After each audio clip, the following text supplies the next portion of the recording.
বিপদ বাড়িয়ে বাংলার দিকে ধেয়ে আসতে পারে ভয়ঙ্কর ঘূর্ণিঝড় সেনিয়ার। এই ঘূর্ণিঝড়ের প্রভাবে কলকাতা সহ দক্ষিণবঙ্গের একাধিক জেলাতে ভারী থেকে অতি ভারী বৃষ্টিপাতের আশঙ্কার পাশাপাশি বাংলাদেশেও থাকছে ব্যাপক বৃষ্টিপাতের আশঙ্কা। এই ঘূর্ণিঝড়টি তৈরি হলে তাতে মৎস্যজীবী সহ চাষি ভাইদের অনেকটাই সতর্ক হতে হবে। ডিসেম্বর মাসের শুরুর দিকে এই বৃষ্টিপাতটা হতে পারে।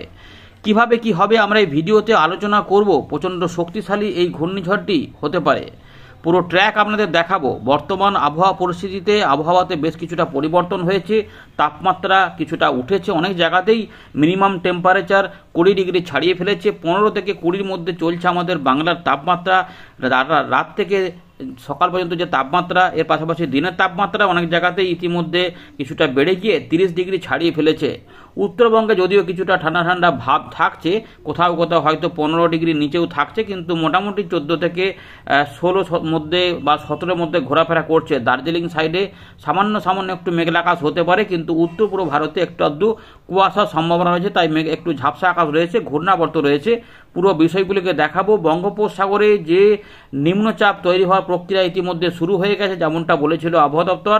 মালাক্কা প্রণালীর কাছে যে ঘূর্ণাবর্ত, সেখান থেকে নিম্নচাপ হয়ে এটা এগোবে প্রথমে পশ্চিম উত্তর পশ্চিম দিক বরাবর, কিন্তু এটা কোন উপকূলে আছড়ে পড়বে প্রাথমিকভাবে আমরা যেটা বিগত কয়েকটা আপডেটে দেখছিলাম যে বেশিরভাগ ক্ষেত্রেই তামিলনাড়ু থেকে অন্ধ্রপ্রদেশের উপকূলে আছড়ে পড়তে পারে, কিন্তু এই মুহূর্তে বড় পরিবর্তন, সেখানেও একটা বড় পরিবর্তন, এটা ঘুরে যেতে পারে, ঘুরে গিয়ে পশ্চিমবঙ্গ বা বাংলাদেশকে টার্গেট করে দিতে পারে। তো এই মুহূর্তের আপডেট আমরা দেখাবো।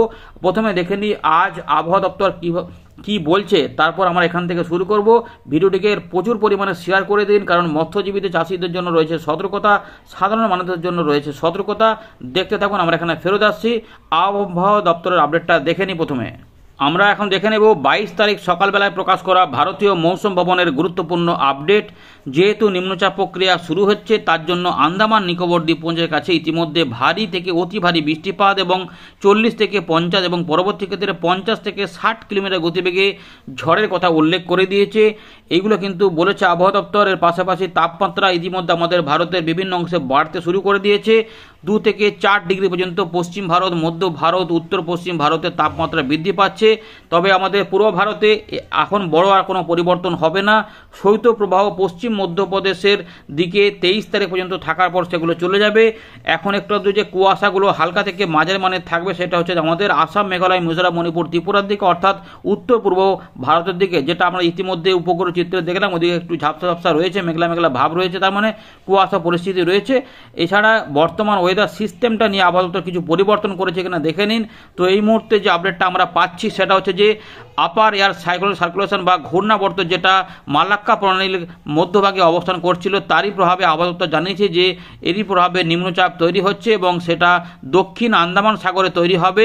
এবং এইটা নতুন করে পরিবর্তন করেছে, দক্ষিণ আন্দামান সাগরে নিম্নচাপ তৈরি হচ্ছে এবং সেটাই কিন্তু আস্তে আস্তে পশ্চিম উত্তর পশ্চিম দিক বরাবর এগিয়ে গিয়ে 24 তারিখ অর্থাৎ সোমবার নাগাদ এটি দক্ষিণ পূর্ব বঙ্গোপসাগরেই গভীর নিম্নচাপে পরিণত হবে। বড় পরিবর্তন রয়েছে। দক্ষিণ পূর্ব বঙ্গোপসাগর অনেকটা আগেই এটা গভীর নিম্নচাপে পরিণত হচ্ছে। তারপর সেটি আরও পশ্চিম উত্তর পশ্চিম দিক বরাবর এগিয়ে গিয়ে দক্ষিণ পশ্চিম বঙ্গোপসাগরের কাছে অবস্থান করবে এবং এই সময়কালে আরও শক্তি বৃদ্ধি পাবে বলে জানিয়েছে আবহাওয়া দপ্তর। এর পাশাপাশি আমাদের পূর্ব বাংলাদেশ এবং সংলগ্ন এলাকাতে একটি ঘূর্ণাবর্ত রয়েছে। এই দিকটাতেই কিন্তু এটা যাওয়ার সম্ভাবনা সবথেকে বেশি। এই মুহূর্তে আমরা দেখাবো কিভাবে কি হচ্ছে, সম্ভাবনা বাড়ছে, পরিবর্তন হচ্ছে ঘূর্ণিঝড়ের গতিপথে এবং গতিবেগেও বিরাট পরিবর্তন রয়েছে, ব্যাপক গতি বাড়াতে পারে। ইতিমধ্যে দেখুন আন্দামান নিকোবর দ্বীপপুঞ্জের কাছে বৃষ্টিপাতের সতর্কতা দিয়েছে, কিন্তু যেটা আমরা দেখব যে 23 তারিখ থেকে কিন্তু অরেঞ্জ অ্যালার্ট জারি হয়ে যাচ্ছে, সেখানে অতি ভারী বৃষ্টিপাত কিন্তু শুরু হয়ে যাচ্ছে 23-24-এর মধ্যে। তারপর সেটা একটু কমে গিয়ে এখানে কিন্তু সতর্কতাগুলো এখানে কমে যাবে, কারণ সিস্টেমটি তখন আস্তে আস্তে বঙ্গোপসাগরের উত্তর দিকে উঠতে থাকবে, উত্তর বা উত্তর পশ্চিম দিকে। তার জন্যই কিন্তু এই পরিস্থিতিটা তৈরি হচ্ছে। তাই মৎস্যজীবীদেরও সতর্ক হতে হবে, চাষি ভাইদের সতর্ক হতে হবে। ব্যাপক ঝড় বৃষ্টির তাণ্ডব কিন্তু কোথাও কোথাও হতে পারে। চলুন আমরা সেগুলো এবারে দেখাবো, দেখতে থাকুন। ভিডিওটিকে লাইক করে দেখুন, শেয়ার করে দেখুন। এর পাশাপাশি নতুন হলে চ্যানেলটিকে সাবস্ক্রাইব করে এখন সঠিক গুরুত্বপূর্ণ আপডেট এবং পরিবর্তন আপনারা কিন্তু নিয়মিত জানতে পারবেন, সেভাবে ব্যবস্থা নিতে পারবেন। তো বন্ধুরা, আমরা ফেরত চলে এলাম উইন্ডির লাইভ স্ক্রিনে। ইতিমধ্যে আপনারা দেখতে পাচ্ছেন যে বঙ্গোপসাগরের দক্ষিণ পূর্ব ভাগে আন্দামান নিকোবর দ্বীপপুঞ্জের কাছে ইতিমধ্যে মেঘাচ্ছন্ন আকাশ তৈরি হচ্ছে এবং মেঘের বৈশিষ্ট্য বদলাচ্ছে, তার মানে সিস্টেম তৈরি হচ্ছে। সেই সিস্টেম এবারে কীভাবে কী এগোবে আমরা দেখাবো। আপনারা দেখতে পাচ্ছেন যে উত্তর পশ্চিম ভারত, মধ্য ভারত সহ পূর্ব ভারত হয়ে বাংলাদেশ হয়ে এগুলো কিন্তু পরিষ্কার পরিচ্ছন্ন আকাশ রয়েছে এবং সেটাই থাকবে। তাই এখন কিন্তু তাপমাত্রা যেহেতু বৃদ্ধি পাবে, তাই সেখানে বড় রকমের ঠান্ডা বাড়বে না। তাই অল্প স্বল্প ঠান্ডা অবশ্যই থাকবে রাত থেকে সকালে, কিন্তু বড় মাপের কিছু নেই যে কাঁপাবে। কিন্তু উত্তর পূর্ব ভারতে যে কুয়াশার কথা বলছে আপাতত আমরা দেখতে পাচ্ছি অনেকটা সময় ধরে সেখানে ঝাপসা আকাশ কিন্তু থাকছে। জানাবেন আপনারা কেমন আবহাওয়া অনুভব করছেন। ইতিমধ্যে একটা যে ভূমিকম্প হলো তাতে কিন্তু মানুষজন বেশ ভয় পেয়েছিল, কিন্তু ঘূর্ণিঝড় এরই মধ্যে ঘূর্ণিঝড়ের আবার সতর্কতা রয়েছে। ওই সমস্ত এলাকাতে কিন্তু ঘূর্ণিঝড়ের প্রভাব হতে পারে। চলুন আমরা দেখে নিই এই মুহূর্তে কীভাবে কী হবে। প্রথম আমাদের দেখাচ্ছি ট্র্যাকটা, প্রথমে দেখাবো কীভাবে এই সিস্টেমটি কাজ করবে। ভালো করে দেখুন, পুরো আমাদের ট্র্যাকটা দেখাচ্ছি। এই যে দেখতে পাচ্ছেন বঙ্গোপসাগর, কীভাবে সিস্টেমটি এগোবে সেটা দেখাবো এবং তারপরে বৃষ্টিপাত দেখাবো। দেখুন সিস্টেমটি যে ট্র্যাক হবে এইরকমভাবে যাবে প্রথমে। এইটা মানে এই নয় কিন্তু এটা এখানে চলে আসবে, যে অন্ধ্রপ্রদেশ চলে যাবে। ভালো করে দেখুন, দেখাচ্ছে আমাদের ট্র্যাকটা দেখুন আস্তে আস্তে কীভাবে পরিবর্তন হচ্ছে। দেখুন এই দেখুন ট্র্যাকটা কিন্তু এইরকমভাবে যাবে, মানে এই সিস্টেমটি এদিকে আসবে এবং এই যে সাদা মতো দেখতে পাচ্ছেন এইখানে কিন্তু অনেক গতিবেগ, একটা গতিবেগ আমরা মেপে দেখাচ্ছি। দেখুন এখানে এই যে দেখুন 200-র উপরে গতিবেগ থাকছে, 232, 33 এখানে চলে আসছে, বুঝতে পারছেন তো। দেখুন 236, 40 ছাড়িয়ে দিচ্ছে, এগুলো রয়েছে। এবারে দেখুন এইখান দিয়ে কী হবে, আরও ট্র্যাক করে দেখাচ্ছে আমাদের এই সিস্টেমটি কীভাবে যাবে। এই মুহূর্তে কিন্তু দেখা যাচ্ছে যে আমাদের গাঙ্গেয় পশ্চিমবঙ্গ এবং বাংলাদেশকে ছাড়িয়ে এটা বাংলাদেশের দিকে হয়ে এটা কিন্তু দেখা যাচ্ছে যে সর্বশেষে এটা চট্টগ্রামের দিক পর্যন্ত যেতে পারে। মানে ভালো করে দেখুন ট্র্যাকটা, সিস্টেমটা ট্র্যাক কীরকম হতে পারে। মানে এই যে এই দিকখান থেকে সিস্টেমটা এগোবে, নিম্নচাপ এই জায়গাতে হবে গভীর নিম্নচাপ এবং এইখান থেকে ভালো করে ট্র্যাকটা দেখুন এই রকমভাবে এরকম যেতে যেতে এইখান থেকে বাঁক নিয়ে এটা যাবে। মানে সর্বশেষে এটা এই মুহূর্তের আপডেট কিন্তু রয়েছে চট্টগ্রাম বিভাগকে অ্যাটাক করতে পারে। ভালো করে দেখে নিন সিস্টেমটা এই রকমভাবে যাবে, যেতে যেতে যেতে যেতে এটা এই দিকে হয়ে এরকম করে বেঁকে যাবে। ভালো করে এখানটা দেখে নিন, এই এতটা পর্যন্ত আসবে, এখান থেকে একটা বাঁক হতে পারে যেটা এই দিকে যাবে। তার মানে এই যাবার সময়তে আমাদের এই উড়িষ্যার উত্তরভাগ, দক্ষিণবঙ্গের উপকূলবর্তী জেলা কলকাতা সহ দক্ষিণবঙ্গের কয়েকটি জেলা এবং বাংলাদেশের খুলনা, বরিশাল, ঢাকা, চট্টগ্রাম বিভাগ সহ ত্রিপুরা, মিজোরামের দিকে এটা বৃষ্টিপাতের প্রভাব দেখাবে। কিন্তু চট্টগ্রামের টেকনাফ এবং কক্সের বাজার এই কাছাকাছি যেতে পারে, এই মুহূর্তে কিন্তু এই দিকটাতে যেতে পারে। আমাদের দেখুন আরও ভালো করে দেখাচ্ছি, ভালো করে দেখলেই বুঝতে পারবেন এইখানটাতে অবস্থান করবে সিস্টেমটি। এবারে দেখুন ভালো করে পুরোপুরি দেখাচ্ছি, এইটাকে কিন্তু আপনারা দেখলেই বুঝতে পারবেন কীভাবে হবে। দেখুন এই যে আস্তে আস্তে দেখুন ঘূর্ণিঝড়টা এরকম করে যাবে এবং দেখুন ট্র্যাকটা আস্তে আস্তে মুছতে থাকবে। দেখুন এইরকমভাবে ট্র্যাকটা কীভাবে যাচ্ছে, দেখুন এইভাবে যাচ্ছে, যেতে যেতে এরকমভাবে সিস্টেমটি যাবে। ভালো করে দেখে নিন, এতটা পর্যন্ত আমাদের একটু জুম করে দেখিয়ে দিচ্ছি। এইরকমভাবে কিন্তু আপনারা দেখলে আর একটু পরিষ্কার হবেন। এইরকমভাবে সিস্টেমটি যাবে, যেতে যেতে যেতে যেতে এরকমভাবে সিস্টেমটি যাবে। এবং ঘূর্ণিটা দেখুন এরকম করে বাঁকছে, আমাদের এইভাবে আগে দেখায়নি, এখন দেখাচ্ছি। এইরকম করে যাবে সিস্টেম, দেখুন ঘূর্ণিটা দেখুন এইরকম করে যাবে, এই যে এরকমভাবে যাবে। মানে এখনও পর্যন্ত যেটা আপডেট রয়েছে এটা কিন্তু বাংলাদেশের চট্টগ্রাম বিভাগে চলে আসতে পারে। এখানে কোথায় রয়েছে জায়গাটা ভালো করে দেখে নিন, কুতুবদিয়া, এই চাকারিয়া, বুঝতে পারছেন, মহেশখালী, এই দিকটাতে কিন্তু এটা শেষ মুহূর্তে চলে আসবে। সুতরাং বাংলাদেশের দক্ষিণ ভাগ প্রচণ্ড বিপদের মধ্যে থাকতে পারে এবং আমাদের এই জায়গাগুলোতে প্রচুর ঝড় থাকতে পারে। ভালো করে দেখুন এখানেও কিন্তু 120, 21, 24, 25 কিলোমিটার গতিবেগে ঝোড়ো হাওয়া থাকবে, বুঝতে পারছেন তো। এগুলোতে তাই আমাদের এই যে বালাসোর রয়েছে, খড়গপুর, কলকাতা, হাওড়া, এগুলোতে ঝোড়ো হাওয়া থাকবে। তাই দীঘা, মন্দারমণি, সাগরদ্বীপ, নামখানা, ফ্রেজারগঞ্জ, হলদিবাড়ি, শ্যামনগর, মঠবেড়িয়া সহ শুরু করে কলাপাড়া প্রচুর ঝড়। মৎস্যজীবীদের সতর্কতা, নদী বন্দরের সতর্কতা, সমুদ্র বন্দরের সতর্কতা, বিপদ সংকেত কিন্তু থাকতে পারে এবং মৎস্যজীবীদের ব্যাপক সতর্কতা কিন্তু থাকবে। ভালো করে বুঝতে পারছেন তো, এদিকে যেতে পারে, তাই এই দিকে এটা আসতে পারে এবং আপনাদের দেখাবো যে এর সর্বাধিক গতিবেগ কীরকম কী হতে পারে এই জায়গাগুলোতে। আমরা এবারে ট্র্যাকটা দেখুন ভালো করে, এই যে এইরকমভাবে আসবে এই জায়গাতে, বুঝতে পারছেন তো। এই জায়গাগুলোতে যখন গতিবেগ কত থাকবে দেখুন ভালো করে, 242 পর্যন্ত দেখুন, 242, দেখুন 252, ভালো করে দেখুন এখানে 252 পর্যন্ত মাপতে পারলাম, 250, 51, 52 পর্যন্ত আমরা মেপে দিতে পারলাম। এই জায়গাগুলোতে প্রচণ্ড পরিমাণে গতিবেগ থাকতে পারে, বুঝতে পারছেন তো।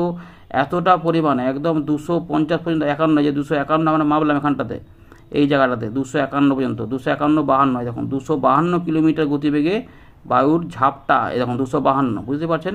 তো 252 কিলোমিটারের ঝাপটা ভালো করে দেখে নিন, এতটা গতিবেগ হতে পারে। আমরা এটাকে ফেলছি বায়ুর ঝাপটা মোটে, দেখুন এখানে এতটা কিন্তু গতিবেগ এটা আসতে পারে। এবার কিভাবে আসবে দেখুন, ওই যেটা দেখাচ্ছিলাম এবার একটু এইভাবে দেখুন সিস্টেমটি কিভাবে আসবে ভালো করে দেখে নিন। এই রকমভাবে সিস্টেমটি গভীর নিম্নচাপ হয়ে তারপরে শক্তি বাড়ে, এইখান থেকেই এখানেই গভীর নিম্নচাপ হবে বলেছে। তো এইখানে গভীর নিম্নচাপ হলে ব্যাপক শক্তি বাড়ানোর সুযোগ পেয়ে যাচ্ছে। দক্ষিণ পূর্ব আরব সাগরে এখানেও একটা সিস্টেম দেখা যাচ্ছে, যাই হোক ওইটা নিয়ে আমাদের মাথা ঘামাচ্ছি না। এইভাবে কিন্তু সিস্টেমটি এগোতে পারে, দেখুন ভালো করে অনেকটাকে দেখাচ্ছি, প্রত্যেকে শেয়ার করে রাখবেন। এই জায়গাতে প্রচণ্ড এই বাঁকটা নিচে দেখুন, এইখান থেকে প্রচুর কিন্তু এখানে শক্তি বাড়াবে। এই জায়গাটাতে ব্যাপক শক্তি বাড়ানোর ইঙ্গিত রয়েছে, 230-40 কিলোমিটার, মানে এই জায়গাগুলোতে মোটামুটি 252 আমাদের মেপে দেখালাম কোনো জায়গাতে বায়ুর ঝাপটা। তার মানে বায়ুর গতিবেগ তাহলে কত হবে, মোটামুটি ধরে রাখুন যে 150 কিলোমিটার উপরে বায়ুর গতিবেগ অবশ্যই থাকবে, 160-70 হয়ে যাবে শুধুমাত্র বায়ুর গতিবেগ। এই জায়গাতে আমরা মেপে দেখাবো কতটা, দেখুন এই জায়গাগুলোতে এই যে 148 পর্যন্ত মাপতে পারছেন, বুঝতে পারছেন, 148 পর্যন্ত মেপে দিতে পারছি, অর্থাৎ শক্তিশালী কিন্তু থাকবে। এই জায়গাতে দেখুন 160-এর কাছাকাছি চলে যাবে, 155-56 পর্যন্ত 57 মেপে দিলাম, ভালো করে দেখতে পাচ্ছেন। তো এতটা 156, সেই জন্য বলছি যে এটা কিন্তু একটা প্রবল শক্তিশালী ঘূর্ণিঝড় হতে পারে, যার নাম হবে সেনিয়ার। এই প্রবল শক্তিশালী ঘূর্ণিঝড়টি এইভাবে যেতে পারে, এরকমভাবে যাবে। এই যাওয়ার সময় এটা শুধুমাত্র বায়ুর গতিবেগ এই জায়গাতেও থাকবে, মানে উড়িষ্যাতেও এর ঝোড়ো হাওয়া থাকবে। তারপর এটা এবারে এখন কি প্রশ্ন হচ্ছে, এটা কি বাংলাদেশেই যাবে নাকি আবার উড়িষ্যা হয়ে বা পশ্চিমবঙ্গে, যদি উড়িষ্যায় ঢুকে যায় তাহলে কিন্তু বাংলা চাষি ভাইদের জন্য আরও দুর্যোগ বেড়ে যাবে। এটা যদি এই দিক দিয়ে চলে যায় তাহলে কি হবে না, এই জায়গাগুলোতে বৃষ্টিপাত হলেও ঝড়ের ব্যাপারটা থাকবে না। কিন্তু যদি উড়িষ্যায় ঢুকে পড়ে এই দিক দিয়ে, কারণ একটা বাঁকটা নেমে বোঝাই যাচ্ছে, যদি উড়িষ্যায় ঢুকে পড়ে তাহলে কিন্তু বাংলায় ব্যাপক বৃষ্টিপাতের সঙ্গে ঝড়ের প্রকোপ থাকা যাবে। তাই আপডেটে পরিবর্তন হতে পারে, নজর রাখবেন। আপাতত ঘূর্ণিঝড়টির গতিপথগুলো আমাদের বললাম, এবার বৃষ্টিপাতগুলো বলবো। বৃষ্টিপাতও দেখা যাচ্ছে ত্রিপুরা মিজোরামের দিকে ব্যাপক বৃষ্টিপাত হবে, দেখুন চট্টগ্রামের দিকে সন্দ্বীপ, হাতিয়া, কলাপাড়া, বরিশাল, চট্টগ্রামের দিকে, মিজোরামের দিকে, ত্রিপুরার দিকে ডিসেম্বর মাসের শেষের শুরুর দিকটাতে ব্যাপক বৃষ্টিপাত হবে। ঢাকা বিভাগ বৃষ্টিপাত পাবে, দক্ষিণ আসামও বৃষ্টিপাত, অর্থাৎ এই জায়গাগুলোতে চাষি ভাইরা সতর্ক থাকবেন। প্রচুর পরিমাণে বৃষ্টিপাত দেবে, ভারী অতি ভারী এবং কোথাও কোথাও প্রবল বর্ষণ উপকূলবর্তী জেলাগুলিতে থাকবে। এবং এটা মোটামুটি মণিপুরের দিকেও, নাগাল্যান্ডের দিকেও কিছু বৃষ্টিপাত দিয়ে যাবে। তাহলে উত্তরবঙ্গে কি হবে, আমাদের দক্ষিণবঙ্গে কি প্রভাব দেখুন। ক তারিখ থেকে বৃষ্টিপাত, আপাতত এই মুহূর্তে একটা ভালো খবর, যেটা আমরা বলছিলাম যে 28 তারিখ, 26 তারিখ, 27 তারিখ পর্যন্ত, তারপর 28 তারিখ বলেছিলাম। এই মুহূর্তে কিন্তু 29 তারিখ পর্যন্ত বৃষ্টিপাত থাকার সম্ভাবনা নাই, 30 তারিখ পর্যন্ত বৃষ্টিপাত পাওয়া যাবে না, একটু ডিলে করছে। তার মানে এই গোটা মাসটা টাইম পেয়ে যাবেন আমাদের চাষের কাজকর্ম করতে, কিন্তু ডিসেম্বর মাসের শুরুর দিকে কিন্তু আর সেই সময়টা থাকবে না। যদি এরকমভাবে চলে আসে, আগে যদি প্রবেশ করে যায় এখানে, তাহলে 30 তারিখটা দিকেও বৃষ্টিপাত চলে আসতে পারে। কিন্তু যদি এরকমভাবে বেঁকে মেঁকে আসে তাহলে একটু দেরি হবে। সেক্ষেত্রে 1 তারিখের দিক থেকে বৃষ্টিপাত শুরু হবে, বাংলায় মেঘলা আকাশ হয়ে যাবে। এই যে মেঘলা আকাশ দেখুন দেখাচ্ছি, এই যে মেঘলা আকাশ হয়ে যাচ্ছে, তার ফলে এইরকমভাবে একটা জোরালো বৃষ্টিপাত আসতে পারে। এই বৃষ্টিপাতটা কোথায় কোথায় হবে দেখে নিন এবারে। এরকম করে যদি যায়, এর সঙ্গে বাস্তবে দেখুন আরও পার্থক্য থাকবে। আপাতত বৃষ্টিপাত দেখা যাচ্ছে যে হতে পারে কোন কোন জেলাগুলিতে, উড়িষ্যার উত্তর ভাগে তো থাকবেই, বারিপদ, জলেশ্বর, বালাসর বৃষ্টিপাত হবে। আর ডিসেম্বর মাসের 1 থেকে 2 তারিখের মধ্যে, 3 তারিখের মধ্যে আরামবাগ মানে হুগলি জেলাতে বৃষ্টিপাত হতে পারে, পূর্ব বর্ধমান বৃষ্টিপাত হতে পারে, বাঁকুড়ার দক্ষিণ পশ্চিম, এই যে দক্ষিণ পূর্ব দিকে এদিকটাতে বৃষ্টিপাত হতে পারে, ঝাড়গ্রাম 2, মেদিনীপুর, বাঁকুড়ার কিছু অংশ, এই দেখুন বাঁকুড়াতে বৃষ্টিপাত থাকতে, এই যে বিষ্ণুপুর, গোয়ালতোড়, কতুলপুর, বর্ধমান। যারা আলু চাষিরা আলু লাগাননি তারা এখন আর কিছু একটু ওয়েট করে যাওয়া ভালো, 3-4 তারিখের পর থেকে আলু চাষ করতে পারবেন। আর যারা লাগিয়ে দিয়েছেন সেটা তারা মোটামুটি, যদি জল জমে যায় সেক্ষেত্রে জল যাতে কেটে যায় সেটা ব্যবস্থা করতে হবে।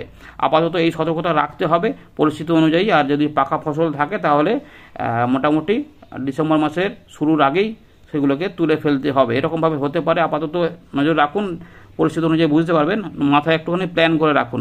বৃষ্টিপাতটা নদীয়ার দিকেও হতে পারে, পূর্ব বর্ধমানে বৃষ্টিপাত হতে পারে, ভারী বৃষ্টিপাতও হতে পারে। এর পাশাপাশি কৃষ্ণনগর এদিকেও বৃষ্টিপাত আসতে পারে, মানে জামুঘাটা, করচাঁদপুর, মাগুরা মানে ঢাকা, খুলনা, বরিশাল এই বিভাগেও বৃষ্টিপাত হবে। এবং উপকূলবর্তী জায়গাগুলোতে প্রচণ্ড ভারী বৃষ্টিপাত, সাগরদ্বীপ, নামখানা, ফেজারগঞ্জ, দীঘা, মন্দারমণি এগুলোতে প্রচণ্ড ভারী বৃষ্টিপাত যাবে।